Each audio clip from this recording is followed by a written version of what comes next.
आज हम लोग वर्ण के स्वरूप के विषय में अध्ययन करेंगे। भाषा का मुख्य आधार मुख से निकलने वाली ध्वनियां हैं। प्रत्येक भाषा में उन ध्वनियों को लिपिबद्ध करने के लिए एक निश्चित चिन्ह का प्रयोग किया जाता है। उन चिन्हों को वर्ण कहा जाता है।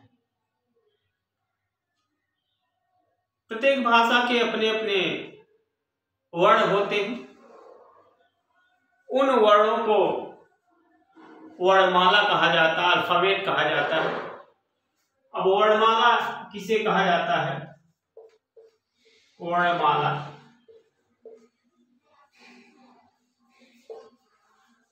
वर्णमाला वर्णों के क्रमबद्ध समूह को वर्णमाला कहा जाता है।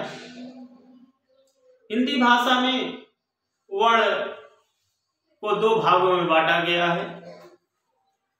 नंबर 1 स्वर, दूसरा व्यंजन। स्वर अ आ इ ई उ ऊ री ए ऐ ओ औ ये 11 माने गए। स्वर की डिफिनीशन होती है कि वह वर्ण जो बिना किसी अन्य वर्ण की सहायता से जिनका उच्चारण किया जाए उन्हें स्वर कहा जाता है। व्यंजन जिनका उच्चारण जिन वर्णों का उच्चारण स्वर की सहायता से किया जाए उन्हें व्यंजन कहा जाता है। हर व्यंजन में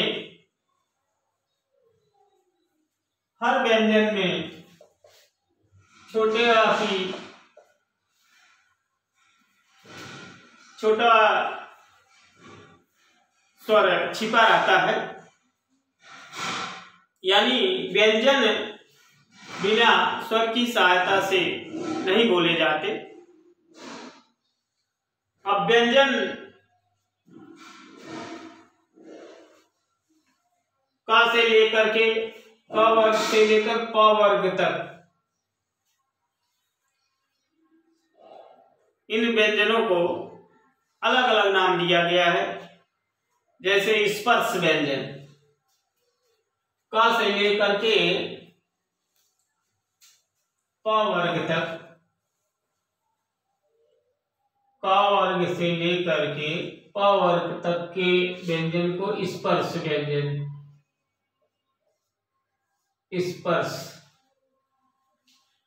स्पर्श व्यंजन कहा जाता है। स्पर्श व्यंजन वह होता है जिनका उच्चारण कंठ, ताल, मूर्धा, दंत और ओठ के स्पर्श से होता है। किनके से? कंठ, ताल, मूर्धन, दंत और ओष्ठ के स्पर्श से होता है। उन्हें स्पर्श व्यंजन कहा जाता है। इसके स्पर्श व्यंजन के अंतर्गत क वर्ग, च वर्ग, ट वर्ग, त वर्ग, प वर्ग, ये यहां से क वर्ग से लेकर के प वर्ग तक के वर्ण आते हैं। इन्हें वर्गीय व्यंजन भी कहा जाता है। इन्हें वर्गीय व्यंजन भी कहा जाता है। इसके बाद आता है अंतस्थ व्यंजन। अंतस्थ व्यंजन वह होते हैं जिनका उच्चारण मूर्धा, जीभ, तालु, ओष्ठ और दंत के योग से होता है। जिनका उच्चारण मूर्धा, जीभ, तालु, ओष्ठ और दंत के योग से होता है। ये वर्ण है य, र, ल, व, ये अंतस्थ व्यंजन के अंतर्गत आते हैं। अब मूर्धा क्या होती है? जैसे हम तालु के पीछे वाले भाग को, जैसे हम ट वर्ग वर्ण उच्चारण करते हैं तो जीभ जब उलट कर जहां लड़ती है उस स्थान को मूर्धा कहा जाता है।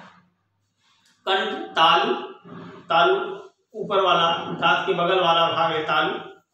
दंत, दांत वाला क्षेत्र या स्थान है जो उच्चारण के हैं। और इसके अंतर्गत अंतस के अंतर्गत या अलावा आते हैं। उसके बाद आता है ऊष्म। ऊष्म व्यंजन स, ख, स, ह, जिनके उच्चारण में घर्षण उत्पन्न होता उन्हें ऊष्म व्यंजन कहा जाता है। ये चार है स, ख, स, ह, जहां घर्षण उत्पन्न होता या रगड़ उत्पन्न होती है उन्हें ऊष्म व्यंजन कहते हैं। एक संयुक्त व्यंजन है। संयुक्त व्यंजन छ, त्रंग, ज्ञ और स्रा, ये संयुक्त व्यंजन है। अब संयुक्त व्यंजन कैसे, जैसे छ ऐसे बनते हैं, दो संयुक्त मतलब दो वर्णों के मेल से बनते हैं। ये है क, धन, स, इससे छ बनता है। त्र,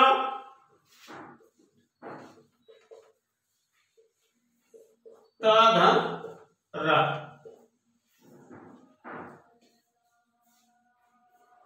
छत्रंग, ज्ञान, ज्ञ जो है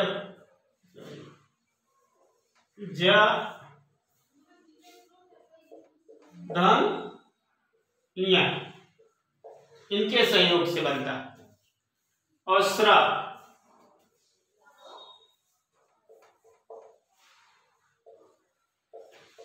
स, धन, र, इनके संयोग से स्र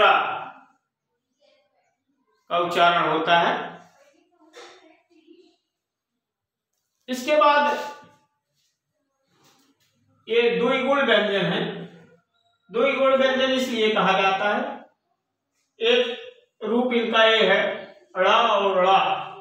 एक रूप है जो ट वर्ग में आता है, ड, ढ, इसलिए इन्हें द्विगुण व्यंजन कहा जाता है। अनुस्वार और विसर्ग ये व्यंजन के अंतर्गत आते हैं। ये हिंदी के